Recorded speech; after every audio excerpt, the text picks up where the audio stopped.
Hey, what's up? This is Ricardo at Parts People, and in this video, we'll outline the steps for completing a part replacement on your Dell PC.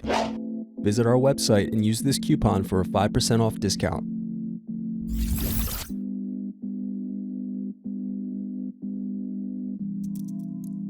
Use thin object to peel off screw covers. Now unscrew and remove base cover.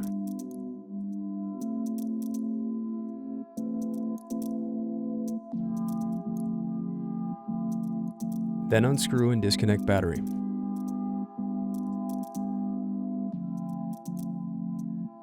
Then remove hinge covers.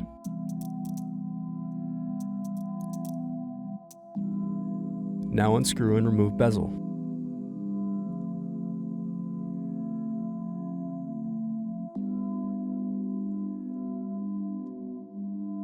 Then unscrew and turn over screen.